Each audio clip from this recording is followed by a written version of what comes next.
The diagnosis that shook an empire. The arrival of desperation. Dr. Sarah Mitchell stood in the sterile white conference room of the Galactic Medical Council headquarters. She had never expected to be here. Humans had only joined the galactic community 5 years ago. Their medical technology was considered laughably primitive by every advanced species. The Zarathian ambassador sat across from her. His crystalline body reflected the harsh overhead lights. His species had mastered cellular regeneration 3,000 years ago. They could regrow limbs in hours. They could cure cancers with a single injection. They thought death from disease was something only primitive species experienced. Today, the Zarathian ambassador looked scared. "Dr. Mitchell," he said, his voice translated through speakers built into the table. "We need your help. My people are dying." Sarah leaned forward. She had reviewed the preliminary data they sent. What she saw didn't make sense. "Tell me everything." The plague without a name. The ambassador activated a holographic display.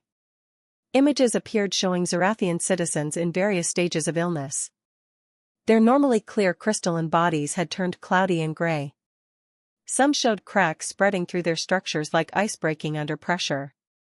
"It started 6 months ago on our colony world Zara Prime," the ambassador explained. One citizen became ill. Within days, hundreds were infected. Within weeks, thousands. Our best medical facilities cannot identify the pathogen. Our most advanced treatments do nothing. The infected simply deteriorate until their crystalline structure fails completely.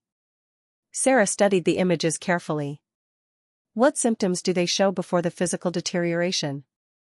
Fatigue first. Then confusion. Memory loss. Finally, their consciousness fades as their structure breaks down. The ambassador's voice carried genuine fear. "We've lost 12,000 citizens already. The infection has spread to 3 more colony worlds. Our projections suggest it could reach our homeworld within months." "And you've tried everything?" Sarah asked. The ambassador made a gesture that his translator rendered as bitter laughter. "Everything our science knows. Cellular regeneration therapy. Quantum-level pathogen elimination. Genetic restructuring. Nothing works. The disease adapts to every treatment within hours. It's as if it understands our medicine and evolves to defeat it." The humbling request. Sarah sat back in her chair. She understood now why they called her. The Zarathians had exhausted their advanced options. Now they were desperate enough to try primitive human medicine. "Why us?" she asked directly.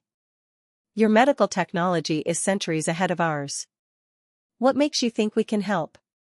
The ambassador was quiet for a moment. When he spoke, Sarah heard something she never expected from a species that had mocked human medicine for years. Humility.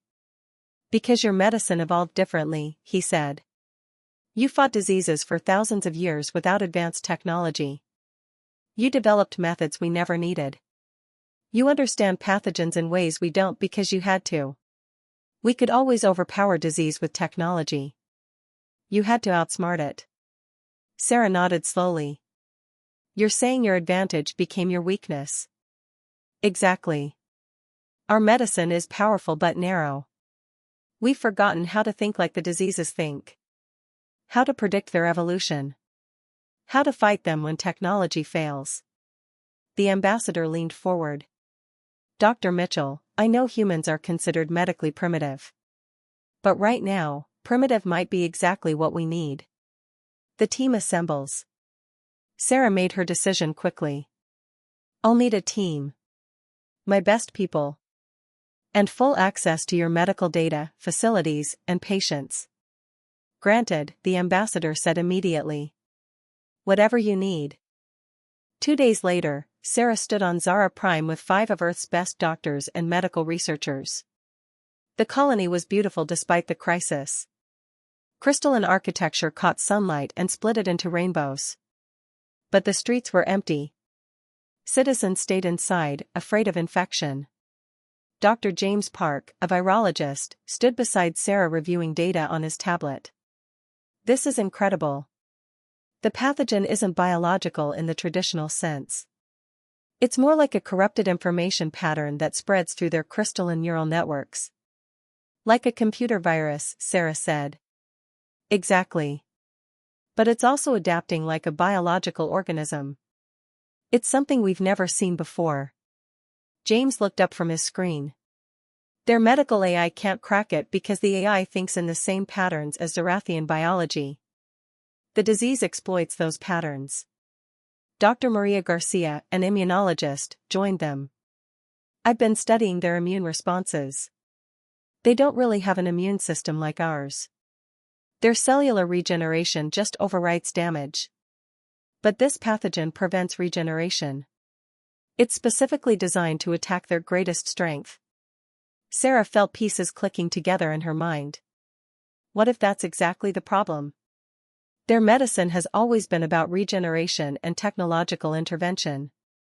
They've never had to develop the kind of adaptive immune responses we have. Because they never needed to, James said. Disease was always just damage they could regenerate away.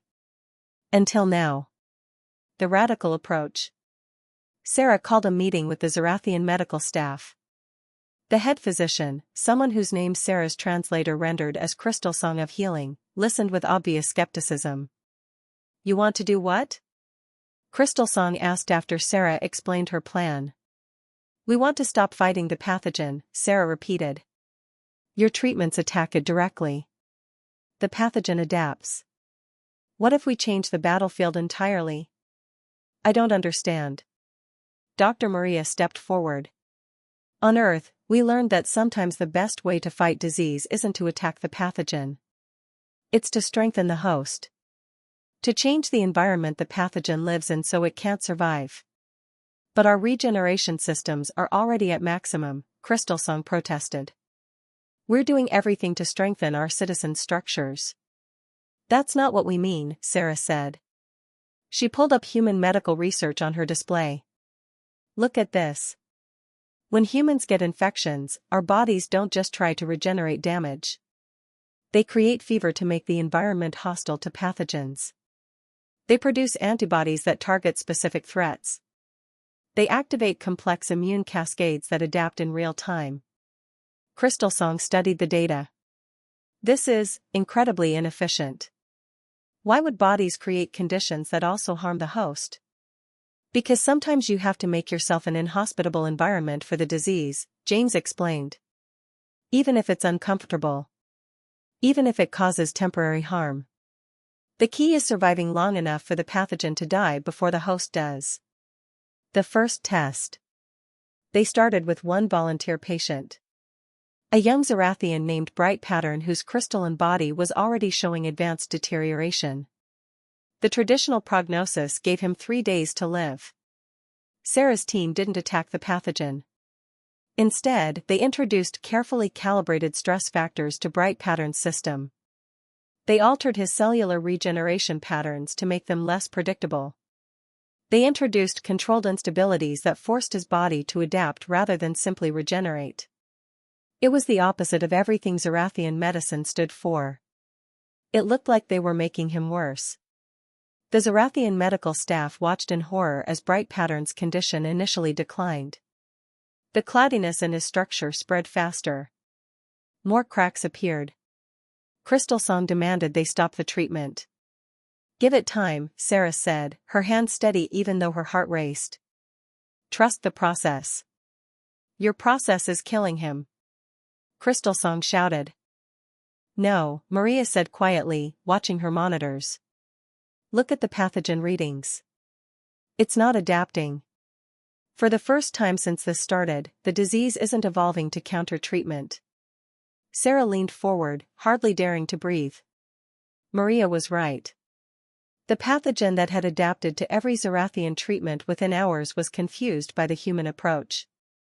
It had evolved to exploit predictable regeneration patterns.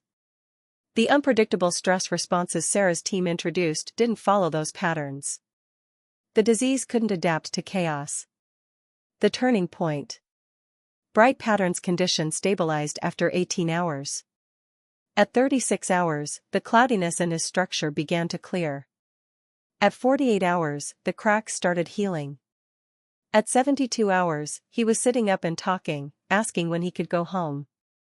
Crystal Song stood in silence, staring at the recovered patient. Finally, he turned to Sarah. "We've been thinking about medicine wrong for 3,000 years, he said quietly. We thought advancement meant perfect control. Perfect regeneration. Perfect predictability. We never considered that imperfection might be a strength." Sarah smiled. "Evolution isn't about perfection. It's about adaptation. Humans survived because we're messy, unpredictable, and stubborn. Our medicine reflects that. Sometimes the primitive approach works precisely because it's primitive." "How quickly can we scale this treatment?" Crystal Song asked. "We'll need to adapt it for each patient," James said. "The chaos has to be controlled chaos. But with your manufacturing capabilities and our methodology, we can start treating thousands within days." The ambassador, who had been watching from the observation room, stepped in. His crystalline body seemed to shine brighter than before. Maybe it was relief. Maybe it was hope. "Dr. Mitchell," he said. "I came to you asking for help. But you've given us something more valuable. You've shown us that being advanced doesn't mean having all the answers. Sometimes the most important knowledge comes from those who struggled the hardest to survive." Sarah nodded. "Every species has something to teach. You have regeneration technology we can't match. We have adaptive strategies you never needed to develop. Together, we're stronger than either of us alone." The medicine revolution. Teaching new tricks to old empires. 3 months after Bright Pattern's recovery, Sarah stood in the Grand Medical Academy on the Zarathian homeworld. The auditorium held 5,000 medical professionals from 17 different species. All of them had come to learn about human adaptive medicine. The irony wasn't lost on Sarah. A year ago, these same species had laughed at human medical technology. They had called human doctors primitive healers. Now they filled lecture halls to learn from those same primitives. "The fundamental principle," Sarah explained to the assembled crowd, "is that perfect systems are fragile.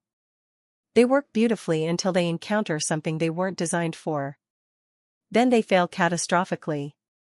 A holographic display showed 2 medical approaches side by side. On the left, the Zarathian method, precise, powerful, technologically advanced.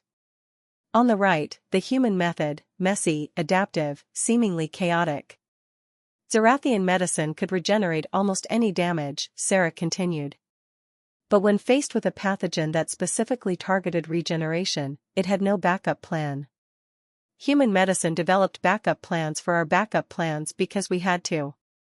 We couldn't rely on one powerful solution. We needed many weaker solutions that could work together. Dr. Park took over the presentation. "Think of it like redundancy in engineering. Your starships have backup systems, right? Human biology is similar.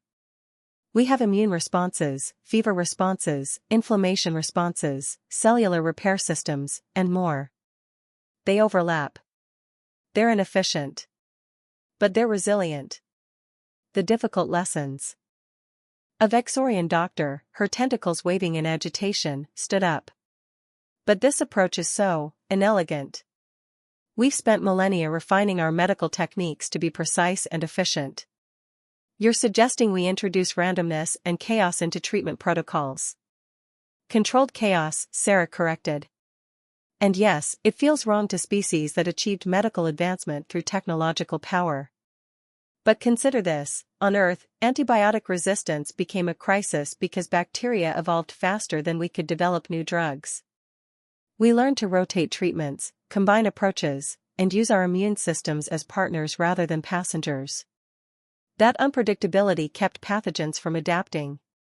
Maria pulled up case studies from Earth. "Look at these examples. Cancer treatments that failed when we tried to kill every cancer cell but succeeded when we taught immune systems to recognize and attack tumors themselves. Viral infections that resisted direct antiviral drugs but responded to supportive care that helped bodies fight naturally. Bacterial infections that laughed at individual antibiotics but couldn't handle combination therapy. "You're describing medicine as warfare," observed a KRYLL military doctor. His scaled face showed interest rather than horror. "Multiple strategies. Asymmetric approaches. Keeping the enemy confused." "Exactly," Sarah said. "Because that's what pathogens are, enemies that adapt and evolve. You can't fight an adaptive enemy with predictable tactics. You need to be more unpredictable than they are." The resistance movement. Not everyone accepted the new approach easily. Dr. Crystal Sung of Healing stood before the Zarathian Medical Ethics Council 3 months into the treatment program, defending the human methodology against traditional physicians who called it dangerous and unethical. "You intentionally harm patients," accused an elder physician named Ancient Light. "You introduce stress, inflammation, and instability. This violates our most fundamental medical principle: first, do no harm." Crystal Song, who had become one of the strongest advocates for adaptive medicine, responded calmly. "Our principle was naive, Ancient Light. Sometimes temporary harm prevents permanent death. Ask the 12,000 citizens we've saved if they consider their treatment harmful." "But the long-term effects?" "The long-term effects of our traditional approach were extinction," Crystal Song interrupted. "The plague would have killed us all. Human medicine saved us by teaching us that survival sometimes requires discomfort. That healing sometimes involves controlled damage. That perfection is the enemy of adaptation." The council chamber fell silent. Ancient Light couldn't argue with the results. The plague that had threatened the Zarathian species was under control. Infection rates had dropped by 90%. Recovery rates exceeded 80% among those treated with the human adaptive approach. Finally, Ancient Light spoke again, his voice softer. "Perhaps we have been arrogant. We thought our advanced technology made us superior. We forgot that advancement takes many forms." The unexpected discovery. 6 months into the collaboration, Dr. James Park made a discovery that changed everything. He was studying how the plague pathogen had evolved when he noticed something strange in its genetic structure. "Sarah, you need to see this," he called across the lab. Sarah came over to his workstation. James pulled up the pathogen's code structure on his screen. "Look at this sequence here," he pointed. "And this one. And these patterns throughout the genome." Sarah studied the data, her eyes widening. "That's not natural evolution." "No," James agreed. "This pathogen was designed. Engineered specifically to attack Zarathian cellular regeneration. Someone weaponized a disease against them." The implications hit Sarah like cold water. This wasn't a natural plague. It was biological warfare. They brought their findings to the ambassador immediately. His crystalline body darkened with anger when he saw the evidence. "Who would do this?" he demanded. "What species would create a weapon designed specifically to kill Zarathians?" Maria, who had been studying the pathogen's design, spoke up quietly. "Ambassador, I hate to say this, but the sophistication of this design suggests someone with advanced medical knowledge. Very advanced. It's not human-level technology." The ambassador understood immediately. "You're saying one of the galactic species did this? One of our supposed allies? Or," Sarah added carefully, "someone learned from galactic medical technology and used that knowledge against you. Either way, this wasn't random. It was targeted. Calculated. And timed to strike when your medical system couldn't adapt." The investigation. The Galactic Medical Council convened an emergency session. Representatives from every major species stood accused of either creating the bioweapon or having knowledge of it. The accusations flew fast and heated. Sarah watched the chaos from the human delegation seats. Beside her, Dr. Park leaned over and whispered, "They're too busy blaming each other to see the real problem." "Which is?" Sarah asked.